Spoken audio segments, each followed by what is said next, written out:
Es-tu celui qui doit venir ou devons-nous en attendre un autre? C'est Jean-Baptiste qui pose cette question à Jésus par l'intermédiaire de ses disciples. Parce que lui, Jean-Baptiste, il est en prison et il ne peut pas se déplacer naturellement. Mais cette question de Jean-Baptiste, es-tu celui qui doit venir ou devons-nous en attendre un autre? Cette question-là, elle est très surprenante, étonnante. Pourquoi?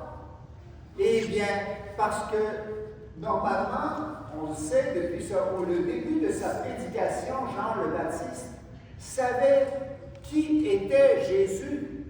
D'ailleurs, quand il a vu Jésus passer, il a indiqué à tous ses disciples, « Voici l'agneau de Dieu qui enlève les péchés du monde. » Mais là, on dirait que Jean-Baptiste a un peu changé son fusil d'épaule, comme on pourrait dire.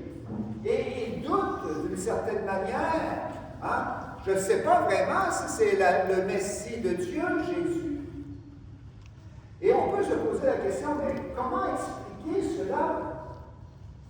Moi, je dis qu'il y a comme deux explications à ce changement d'attitude de Jean le Baptiste. Tout d'abord, la première explication, c'est que avant de venir, que le Messie vienne à voir Jean-Baptiste, eh bien, Jean-Baptiste avait une idée préconçue de ce que devait être le Messie, ce qu'il devait faire. Pour Jean-Baptiste, le Messie devait être un genre de moraliste ou justicier qui devait remettre de l'ordre dans le peuple de Dieu et, on pourrait dire, brasser un peu la cage des gens pour qu'ils deviennent plus fidèles à l'amour de Dieu. Mais ce qu'il entend dire de Jésus, il est bon, il est doux, il est humble, il est surtout plein de miséricorde avec tout le monde, mais spécialement avec les pécheurs. Eh bien ça ne rentre pas dans son cadre. Hein? Alors, c'est pour ça qu'il veut préciser, aller demander à Jésus, mais donne-moi des explications un peu, pourquoi tu agis ainsi? Et je pense que pour nous, c'est un peu la même chose. Il peut arriver que nous ayons des idées préconçues de ce que Jésus est et qu'est-ce qu'il devrait faire. Et puis ça ne rentre pas dans notre cadre à nous.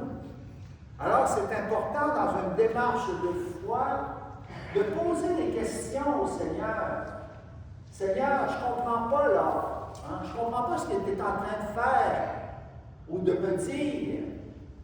Et c'est cela que Jean-Baptiste a fait. Il a posé des questions pour que sa foi soit plus, on pourrait dire, assurée, soit vraiment fondée. Pour nous, bien, c'est peut-être de revenir à l'Évangile pour voir qu'est-ce que Jésus dit vraiment et qu'est-ce qu'il a fait pour que notre idée de Jésus puisse correspondre à celle qui nous est présentée dans les Évangiles. Il y a une deuxième explication à ce changement d'attitude de Jean-Baptiste.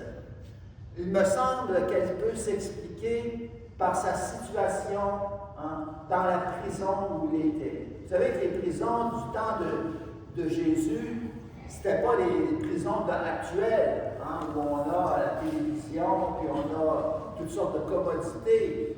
Là, c'était un donjon où se trouvait Jean-Baptiste, c'est-à-dire un trou noir, froid, humide. Et alors, c'était pas rose, comme on pourrait dire, comme situation. Et probablement, c'est mon interprétation, il devait avoir aussi l'intérieur de son âme, de son cœur, un peu dans les ténèbres. Il était aux prises avec une crise de désolation spirituelle très forte. qui faisait en sorte qu'il se mettait peut-être justement à douter de lui-même, à douter du message qu'il avait fait au peuple de Dieu. C'est une crise spirituelle très souffrante, cela. Vous savez, ce n'est pas... et tout le monde, on peut passer à travers une crise, justement, de foi, une crise où les doutes viennent à nous menacer, à menacer notre foi. Vous savez que même des grands spirituels, des grands saints, ont eu des moments de doute, des moments de désolation. Par exemple, une que vous connaissez certainement, Sainte Teresa de Calcutta, Mère Teresa. Vous savez, pendant la plus grande partie de sa vie, elle a vécu dans les ténèbres du doute. Elle a dû continuellement se battre contre ces doutes et ces obscurités spirituelles. C'est pas facile, mais elle en est sortie.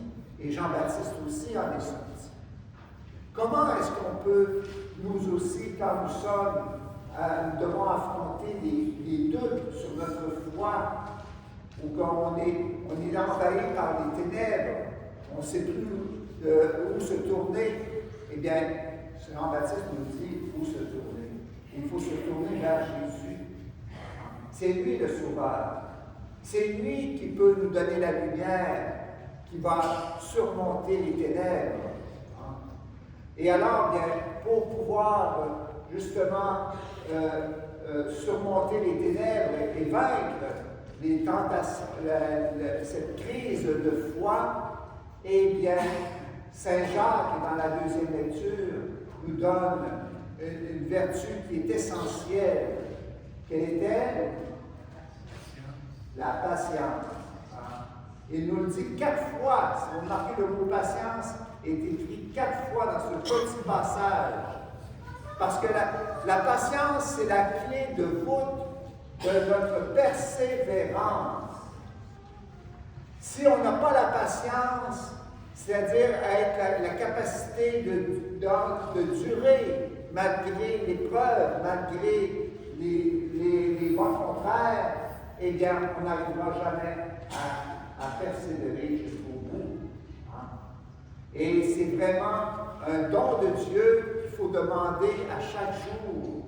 Augmente la patience, Seigneur, parce que les grandes choses ne s'atteignent pas comme dans un claquement de doigts. C'est vraiment quelque chose qu'on doit demander à Dieu et qu'on doit continuellement remettre sur le métier pour pouvoir justement enfin trouver la libération.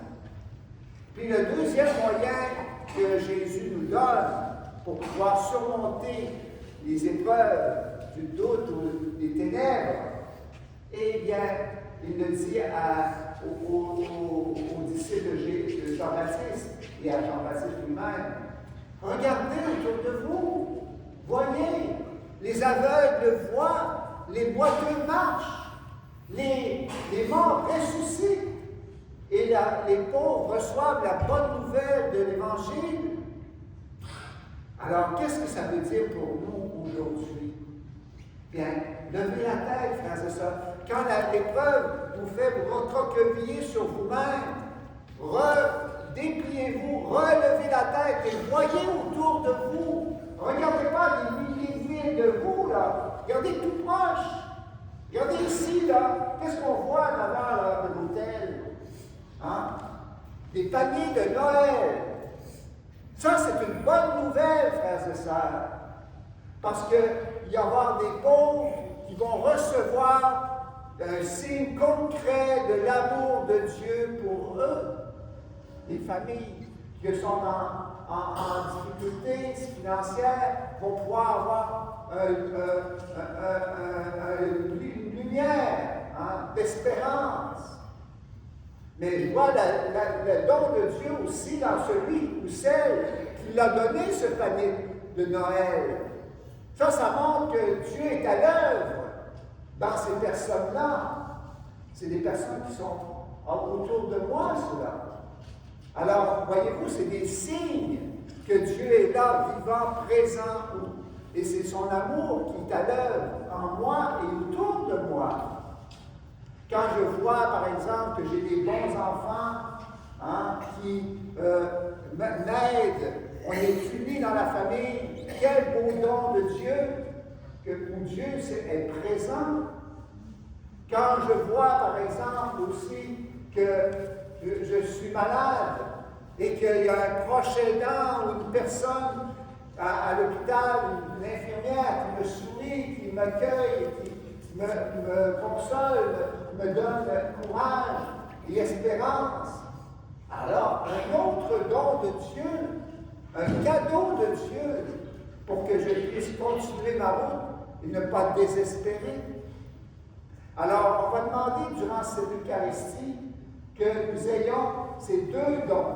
Premièrement, la patience, pas se décourager à la première tentation, à la première difficulté, et aussi avoir ce don de voir les cadeaux de Dieu qui me sont faits à tous les jours et qui sont vraiment le signe du salut que Dieu veut me donner.